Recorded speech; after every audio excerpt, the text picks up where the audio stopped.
Welcome to Mom Bods and Margaritas, where two childhood friends navigate the wild and crazy world of midlife. That's right.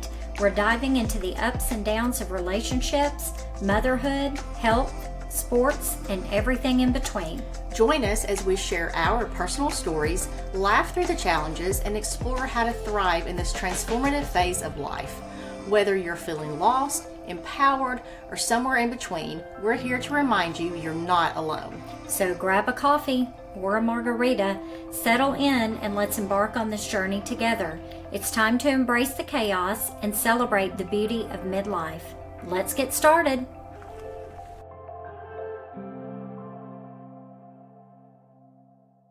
Hello, Miss Mandy. Hello. How was your week? Or your weekend? It's been good. So just looking forward to our next podcast. Me too. I'm really excited about our subject today. We are going to be talking about the importance of female friendships. Like, I've been so pumped all weekend about this. I would almost get emotional thinking about everything that I wanted to say. So we're going to get to that in a little bit. But we have our margaritas today. And do you know what today is? National Potato Day. I love it because I had sweet potatoes today for lunch. Yes. Like, who doesn't love a carb, right? I love a carb. That's why I have to go to the gym a lot. Do couch potatoes count? I think so. And also, to quote Samwise Gamgee, taters precious. Boil them, mash them, stick them in a stew. So there you go. I'm equal opportunity. I love potatoes. I love fries. I love baked potatoes, potato soup. Anyway, love them. Bubba Gump potatoes. That's right. Bubba Gump potatoes. So we're trying out the tahini today on our margaritas. So good. I love the little spice and love the recipe that you made today too. Thanks. I got it from a friend. We had this at her daughter's bridal shower. And then we had it when I played Bunko Saturday night. So I told my friend I wanted to make it. So here we are. We'll see how long we last. It's actually very good. We like our margs citrusy. Yes, don't we do. And I'm not used to putting beer in it. Yes, but I was surprised. It is so good. Mm-hmm. And we've got a little tahini on the rim. So if we sound like we're struggling talking later because our lips are dry, that's why. A little bit of a tahini all on the face. Yeah, there you go. So yeah, I think that having female friendships is so important, and I really wanted to get into this early on with our podcast season, just because I think a lot of women struggle in this area. I think a lot of women probably don't have female relationships, or they go through seasons of life where they don't have time. Yes. And I'm speaking mainly, I will usually speak from personal experience. Yes. We're not doctors, therapists. We just are here talking about our lives and thought surely we have something in common with millions of other women. I really would like to let anyone know that isn't part of a really good female friend group. And we want to make that clear. Not co-ed, especially if you're married, which, that will always be where I'm coming from. But you have to have healthy female relationships. I've been a part of women's groups before that weren't healthy. Yes. So, same. We want to make that clear as well. But I took a little bit of notes this weekend, and for me, I divided mine up into like 3 different groups of women that were important in my life. So mine are childhood friends, which there were only 3. You, my friend Brenda, who we went to school with. Yes. I've known you since 3rd grade. I've known Brenda since 1st grade. And then she moved and came back during high school. And we reconnected that way. And she and I have pretty much stayed in touch just like you over the years, on and off. And then my friend Allison, who you know, Yes. we met in college. I would go visit my brother in college, and she was there going to school with him, and we met and clicked. So we've been friends for 30 years. Yeah. For me, you three, my childhood friends, I would say are probably the most intimate, like my go-to friends, because that is a level of trust. Yes. You know, Facebook reconnects you with so many people, but it's kind of superficial. And I don't want to say that in a mean or negative way, but you know, it's just a scroll, and you're commenting, and you're liking pictures, and you're sort of keeping up to date with everyone. But when you've got childhood friends who you've known forever, and that you trust and they trust you, and you've gone through all seasons of life, for me, those are the ones that I've told all of y'all things I haven't told other people. Sure. And childhood friends don't always stick either. No. We grow and change so much as we age. When you get out in the workforce and you make work friends, which I've always, had lots of work friends, Yeah. but some of them have become really good friends. But your childhood friends, I'm still very close with you.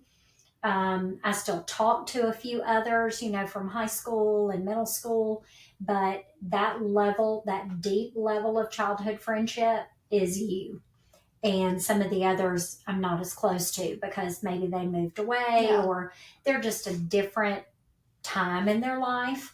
I agree with you. It's very important. And there have been seasons in my life where I feel like I didn't really identify with anybody. Mm-hmm, you just sort of feel, and it's comforting to know that women typically feel the same way. Mm-hmm. Guys will go out for a beer, punch each other, watch some football. They won't talk for 2 years, and then they're right back punching each other or whatever. I think women are different, and I think that, like you said, it's really important to have those deep, trusting relationships.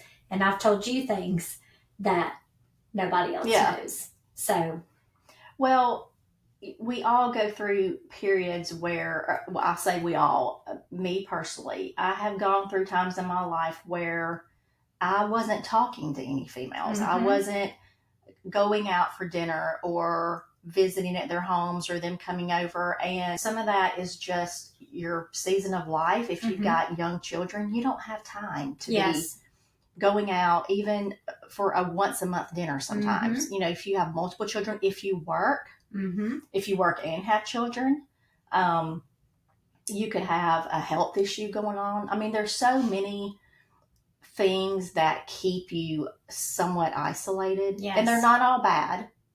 So again, I don't want to come across as saying you're doing the wrong thing if you don't get together with your girlfriends and you have small children. We understand, but I do think it would benefit to at least have one person that you could text or call, whether it's for 5 minutes or if they were to come over to your house. I just think it's important to have someone, because when you feel like you don't have anyone that can relate, no one to hold you accountable, then you make bad choices sometimes.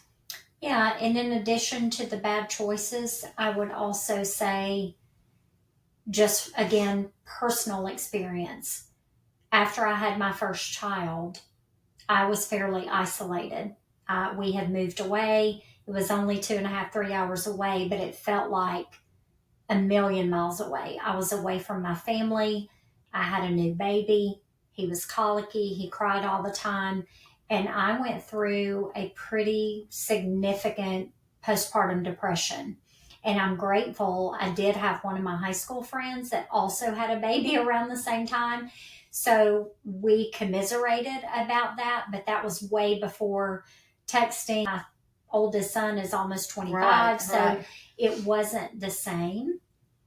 And I think you can become isolated and depressed as a woman when you feel like you're doing it all by yourself and you really don't know what you're doing. Yeah. You're learning. Right. Yeah, that's a good point with social media and just the new technology. When my oldest, like yours, when she was younger, yeah, you didn't have Facebook and Mm-hmm.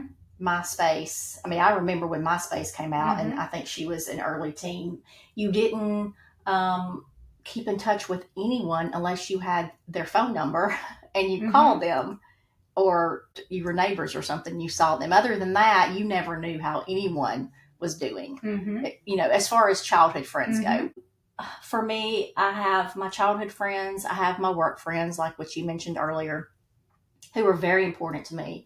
And you're with those people 5 days a week, 8, 9 hours, depending on your job. And so, and in my case, I worked at a school, so we were in the classroom together all the time.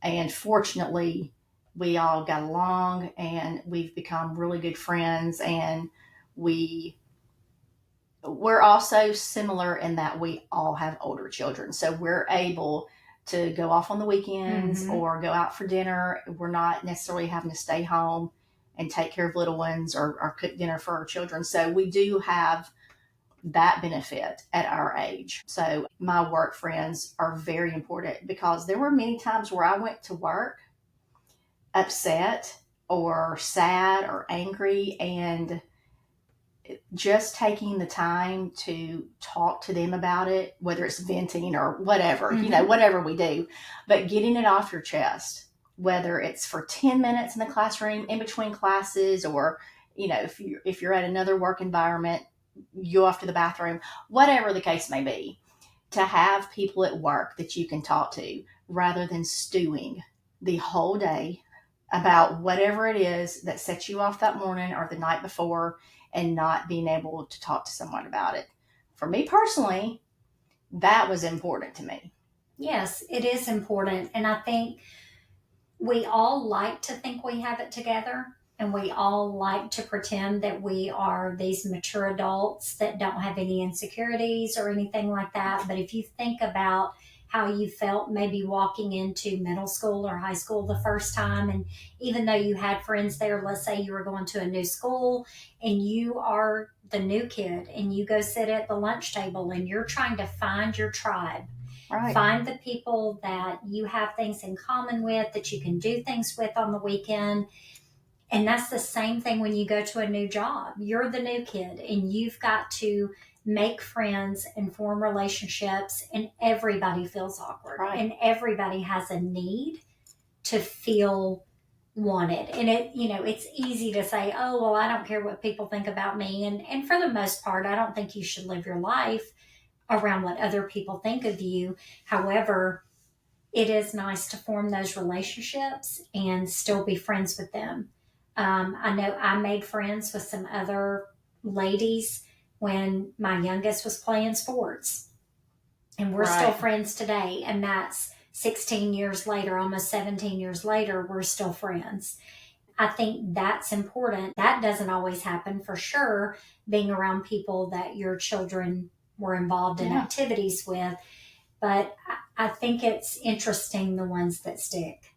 Yeah, I actually had jotted that down when I took some notes this weekend, were mothers. It was the case with my daughter. She's a girl, and so I was just with her friends more, Mm-hmm. obviously. So I knew her friends' mothers fairly well. And then with my middle child, he's the oldest boy, we changed schools. We moved to where we are now. Uh, Maybe 15 years ago. It was about 15 years ago.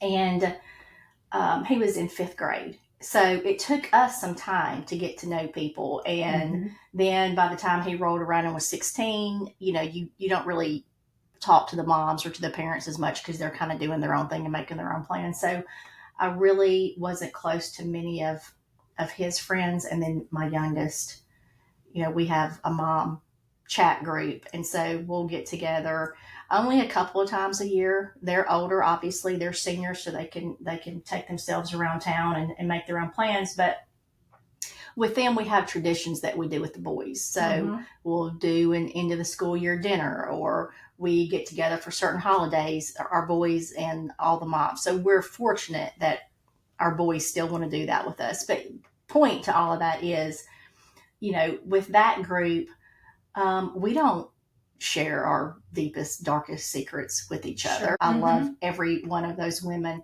but it's more about fellowship and just connecting and getting to have those traditions with our kids.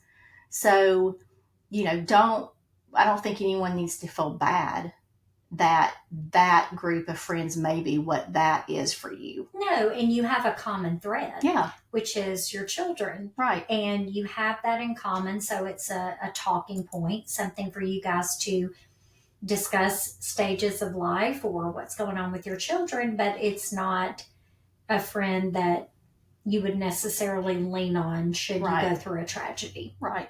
And, with some of these groups of women, it's not that you can't overlap. There may be, with one of y'all, the childhood friend. Well, our boys, which they really weren't, but if they were the same age, and then we may still be in the same mom group, you can still be close to one and not the other. It's not like this group of friends just has to be more fellowship, and this group of friends is only for intimacy, and this group of friends is for accountability. It can all work together. So I don't want to sound like I'm isolating certain groups or certain women, but that's just kind of how things have fallen for me. And I think that's a testament to us going out for margaritas. We go and meet for dinner and have some laughs.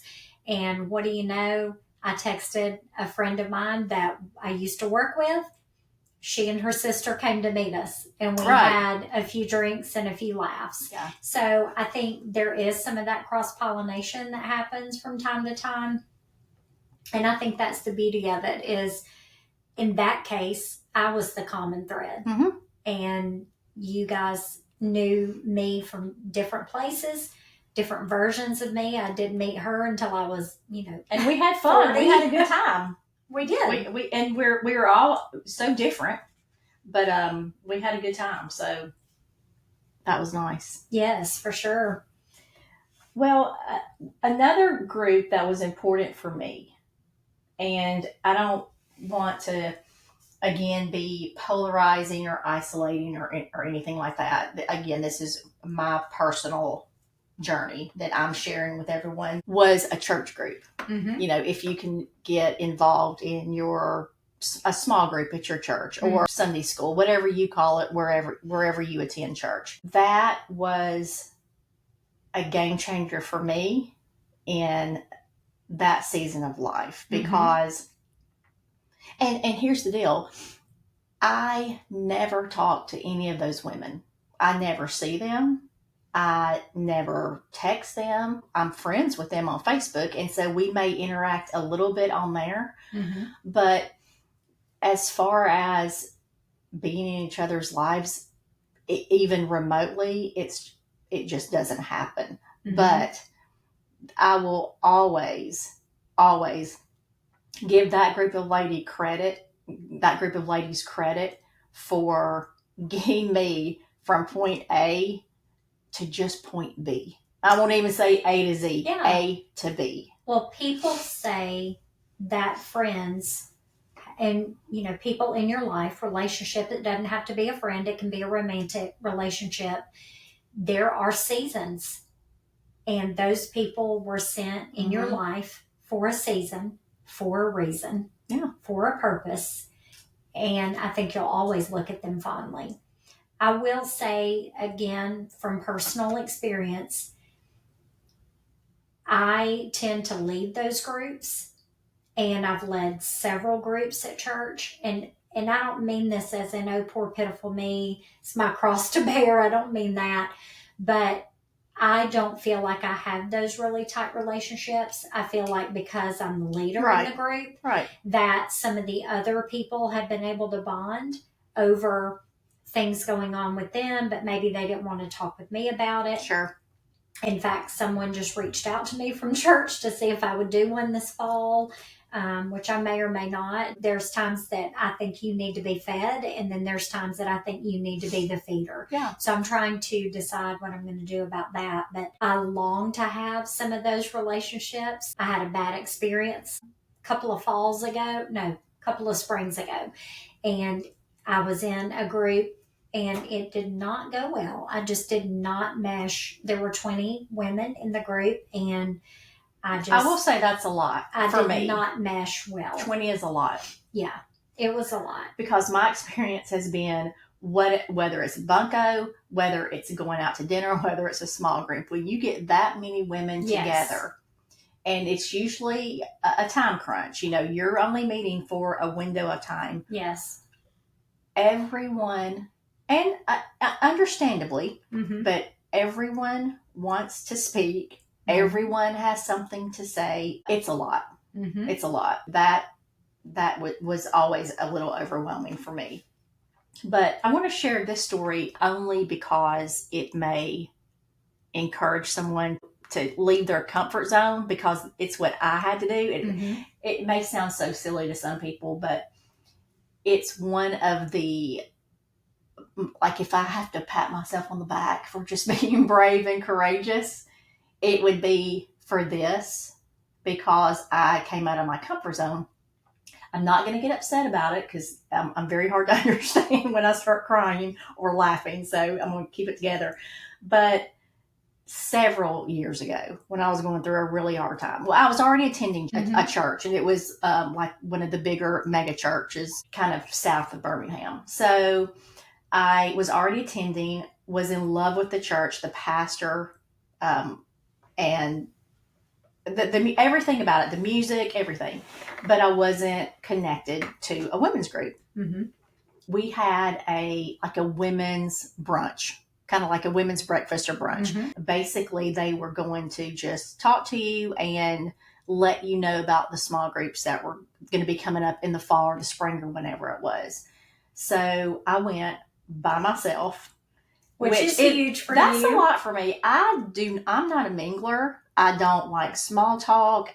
It's just not my thing. It's awkward. I feel like it's obvious, and it's just weird for me. But it shows you how desperate I was and how much I really wanted it. So not only did I go somewhere by myself, but I went to this mega church's women's breakfast. I had no idea how many people would be there, what was going to happen.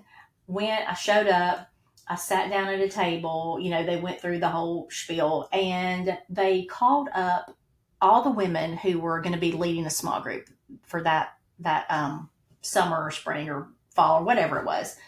And I kind of had my eye on somebody already. I don't remember what it was about her when they were introducing her, going down the line, but I kind of had my eye on her. So they said, after we get done, you can go up and talk to these ladies, and they'll give you their information on starting the small group.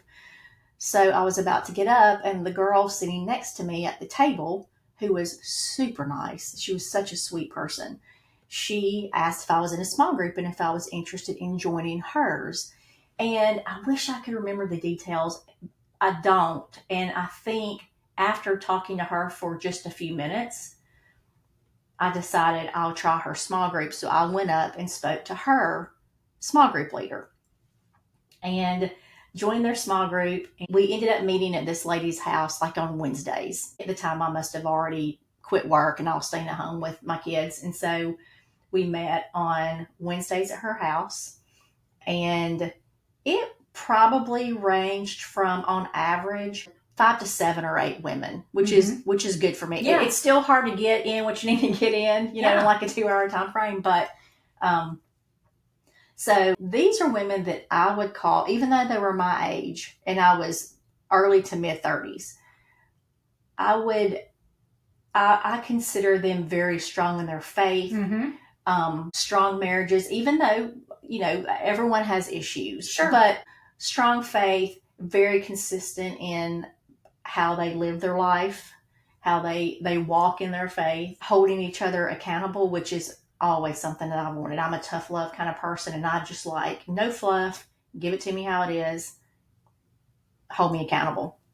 And I know this is a long story, so I'm going to try to wrap it up. But I cry. I don't think I've ever cried as much over those months and years as I did when I was with them. I had so much that I had to get out. Yeah. And they listened and were encouraging. They gave me the advice that I needed, but also held me accountable. Yes. So, if they heard me say, if I'm telling them something that had happened at home or wherever, and they said, well, these are the type of girls that would say, well, Lisa, you probably should have maybe not had that tone when you said that. Or maybe we need to choose different words, not bashing whoever I was talking about, because women do tend to do that. Sure. You get on the bashing train. Somehow we think that that's like girl power or whatever. But these women stayed with me for years on and off, whether it was checking on me.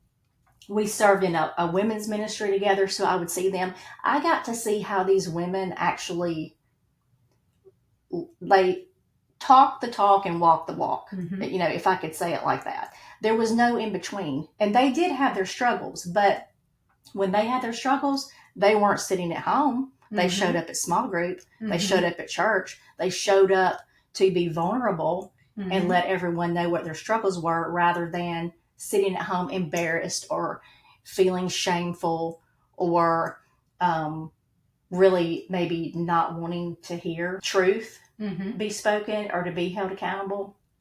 And I think sometimes that we can get like that. We don't want to do what we need to do. We know what needs to be done, and we don't do it. So that was a big deal for me, because I got out of my comfort zone and I was scared, and found a group of women that really loved on me like I needed to be loved on. Like I said, I don't really talk to them today, but they will always be a huge part of my life. Sure. And I hold a special place in my heart. So if I can just encourage anyone to just get out there and get out of their comfort zone, find a friend. It doesn't even have to be a small group. That was just my experience. But even if it's just one friend, two friends, it doesn't matter. Just make yourself try. Just try. Yeah. During COVID, I was a part of a small group, and my life was crumbling around me. And it was rough. And same thing. It was height of COVID. It was March, April, May, that time frame of 2020. We met via Zoom, and I'm the kind of person that will be vulnerable with people that I trust, but I have trust issues and I don't trust anybody. And I'm not going to come up to you and tell you my junk. It's not going to happen. And your opinion means nothing to me at this point. Right. Because I don't know you. I had to have some pretty vulnerable conversations, and luckily those ladies were in the same boat that I was in. So I felt more comfortable sharing, but I wouldn't have made it during that time. I would not have made it if it weren't for them. Well, and it was already such an isolating time anyway. Yeah. Even meeting on Zoom or having video conferencing. Yeah. So how lucky were you to be able to find those ladies? Yeah. Yeah. And actually one of them, I talk to very infrequently now, but she actually is a high school acquaintance. And it just so happened that we kind of reconnected. And we both know there are no accidents. Right. God placed her in my path for a reason. One thing I think is very interesting, I was reading online how important female friendships are. And actually building that connection and that relationship and talking with your girlfriends, especially when you're going through something, increases your serotonin, increases your oxytocin, the same sort of hormones that you get a burst from working out or nursing a newborn baby. It's like the bonding hormones. So you get happy and you have those bonding hormones. And I know that's true. Like after I have a conversation, a really deep conversation, I think we all have a need to feel understood. Mm-hmm. And I don't think I have to say a lot for you to know where I'm coming from. Right. Because you know my character. Well, that makes a lot of sense. Even if you just meet for dinner, like when we meet for margaritas, obviously when we get together, we're going to laugh and leave. At least we feel better. We've laughed, we've had a good time. But if that's not the case, if you get together with friends and you cry the whole time, and they're just there listening to you, they don't say anything, they just listen, and you cry and you get it out of your system, how much better do we feel? Oh, yeah. And especially when you know that you're not alone. When someone cares about you, and even if they can't understand what you're going through, it's even better if they do understand what you're going through. But even if they don't know what to say, just their presence of them caring about you. Yeah. And, maybe they send you flowers when you're having a bad day. Maybe they drop off a piece of cake. Maybe they give you a hug. Those little things that just have a huge impact on the way that you feel. Yeah. Or just send a text. Yeah. Well, and even if we get together and we're just curled up, bawling, fetal position, and they just listen, a lot of times that's enough, because we don't necessarily, it's kind of like when we talk to our spouses or our significant other, is we don't always want a response. We don't always want the answer or your advice. We just want to be listened to and to be heard and to get it out. Yeah. And I do think accountability is important and all that, but listen, let's find the balance. And sometimes we just need to get it out, and we don't always have to have a response back. Yeah. Well, I will say, going through what I've been through over the last 4.5 years, I know that my friends, more than just you, but especially you, have probably heard me sound like a broken record. And parrot the same things over and over and over and over again. But sometimes you need to get it out, and it's not resolved, and you just feel like, I've got to keep bringing it up. I'm not over it. Right. I almost visualize it as trying on a little tricycle to go over a hill. Right. You're trying, and you're complaining, and it's not getting better.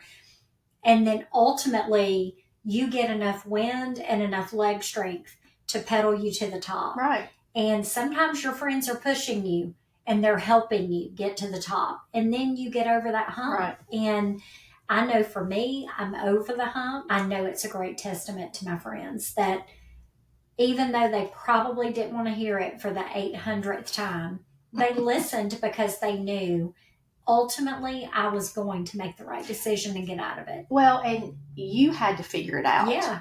It can't be, if it's not what you feel or what you're comfortable with, whether you fight it or not, however long that takes, we all grieve and go through hardship in different ways. But the person has to be able to be ready to make a change or a decision, go in a certain direction. It has to be for them to choose. Sure. Or, I don't know that it would last. Yeah. Or feel right. It's like a drug addict. Yeah. They're not going to stop doing what they're doing until they make the decision. Right. You can put them in therapy. You can put them in a rehab. You can cut off all their friends, take away their funds, take away their car keys, whatever that is. But ultimately, it has to be their decision or it's not going to be lasting. Well, and I think that's important for the person on the other end to remember.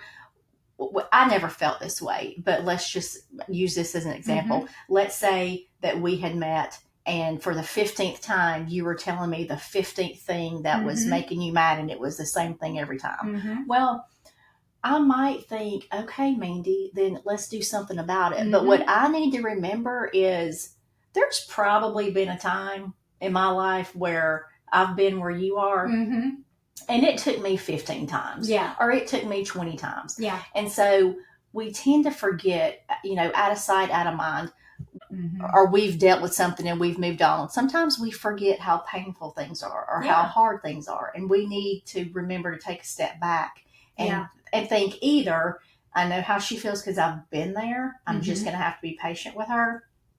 Or I might find myself in this situation one day. Or there's going to be a time where I'm probably going to go through a really hard time. And it may take me a while to get through that. And I'm going to need my friends to be patient with me.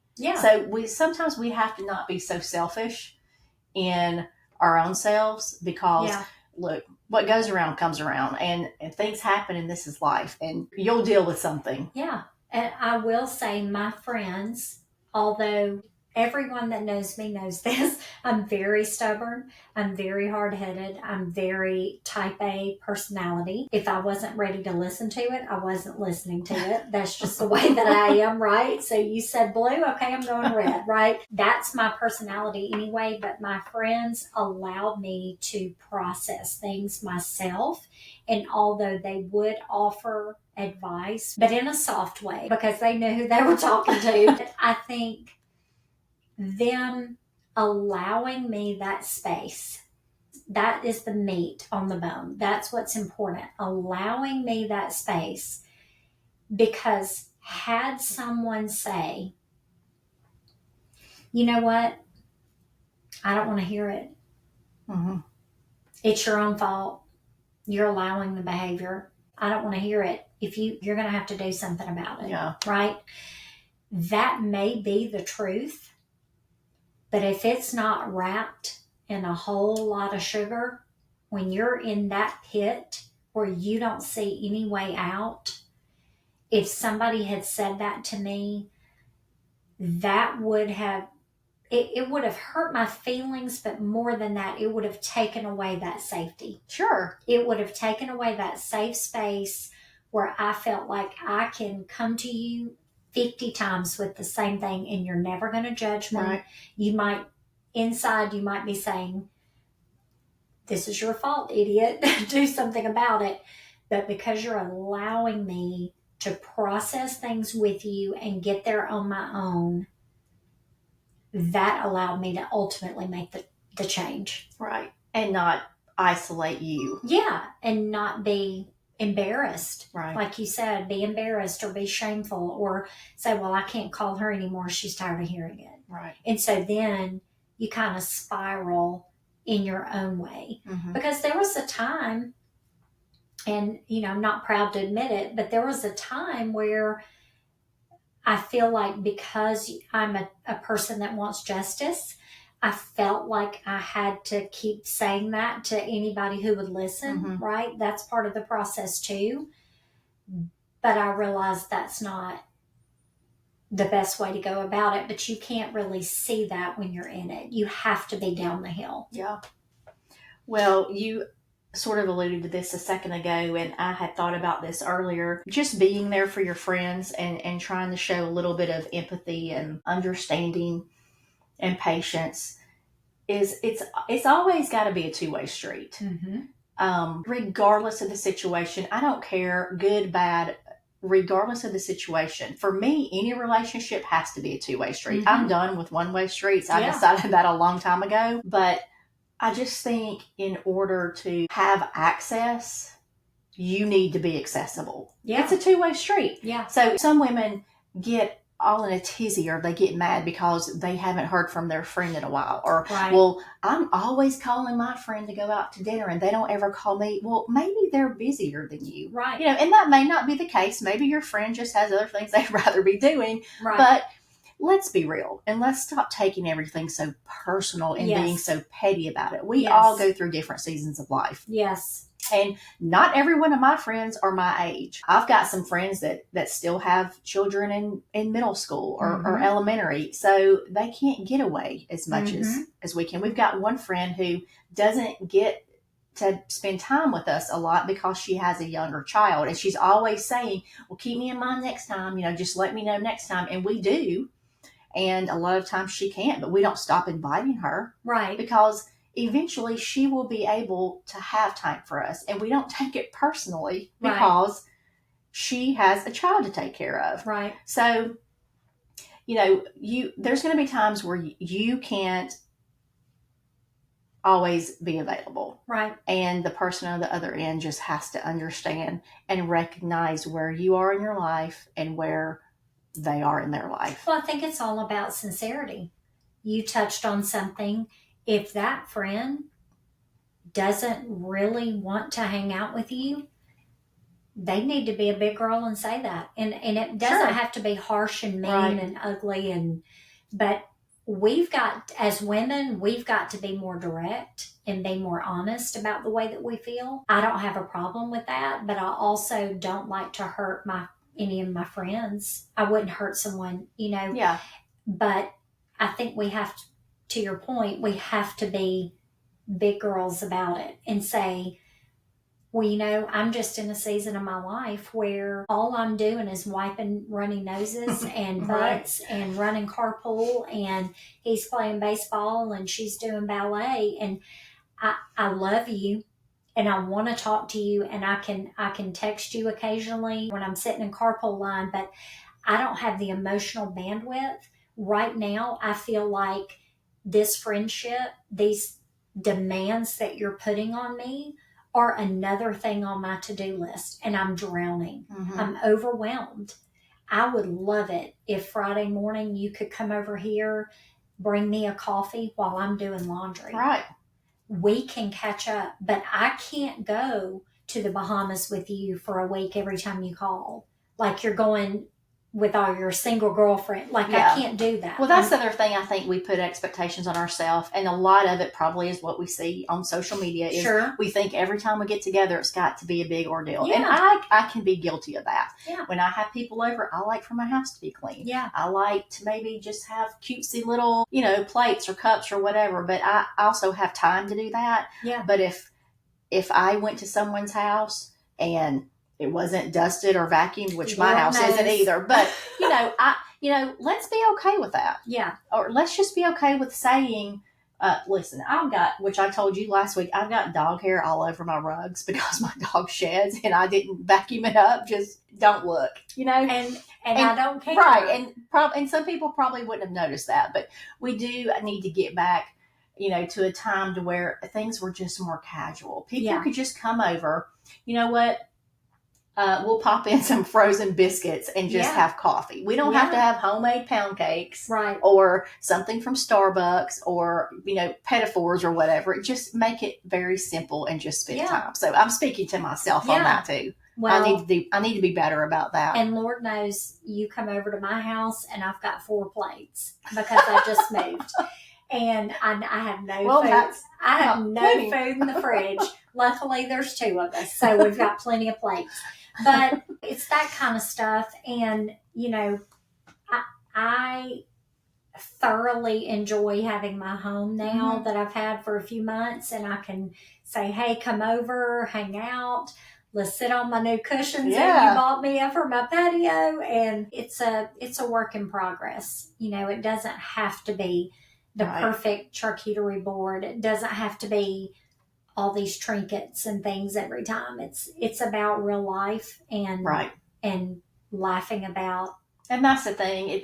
People will be more receptive if things are real. Yeah. Because there might be some ladies that don't feel comfortable, coming over if someone that just always have to have everything spick and span and, the Starbucks and the homemade desserts or breakfast, then people that don't have time for that, women that don't have time for that, might feel uncomfortable walking in as you raise your hand. They may feel uncomfortable walking into that. Yeah. So we have to remember that it's more about the time spent and the relationship, the relational aspect of it, not all the other material things that we might like to do or are fun. And so I think it's also about what impression are you leaving on people? Mm-hmm. It's morbid, and it's not like I think about death all the time. I do. But I think... I kids tell me all the time that's morbid. I mean, apparently we're the same person in that aspect. But I think about when I die, and I'm getting teary-eyed, like, what are people going to say about me? I thought about Did that I too. leave a mark? Mm-hmm. Did I make people feel good about themselves? Mm-hmm. What will they say about me Right. at my funeral? Well, when people pass away, everyone wants to make a little sentimental Facebook post or whatever. And I will think about that. Like, what if I were to pass away tomorrow? What would people say about Lisa Hunter on their Facebook post? Yeah, same. I know what some people would say, but I hope the majority would say she had joy. Right. I'm not going to go so far as to say she lit up a room, but she was fun and she cared about people. Right. Right. Wow. Who wants to get all crying on this? Lisa was such a joy to be around. She always had her china out, and she had the perfect and napkins. Her rugs were vacuumed. No dog hair at Lisa's house. Then. Yeah. You can always count on her for a clean rating, white glove. Which is not really the case. My house always needs to be dusted and vacuumed, so I don't want to, act like I'm that person. But I guess just as we wrap up, it's just important for us to let other women know, no matter where you are in your season of life, whether you're a new mom, a mom of teenagers, which can be very stressful, or an empty nester.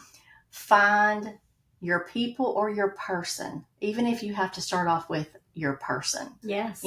And just make the effort and be understanding and patient and just try. Be vulnerable. But start off with finding your person. Step out of your comfort zone.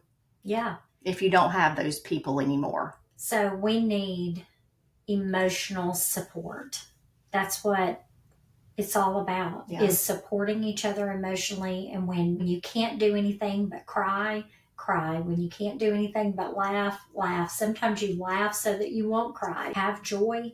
Women that have a lot of female relationships and emotional support, they typically have greater joy and satisfaction in their life. Absolutely. So, stress management. There have been times that I've been so stressed out at work or things at home, and if I had not laughed, and maybe that's where my addiction to TikTok came in, but if I had not laughed, I'd be crazy. I would literally be in the loony bin. So I think it's really important for you to just feel like you belong somewhere. And like Lisa said, one person, find a person if you can't find a group. But put yourself out there, because they're not going to come knock on your door. Yeah, there's someone for everyone. And, like Mandy's personality, she's very outgoing, she's fun, she's funny.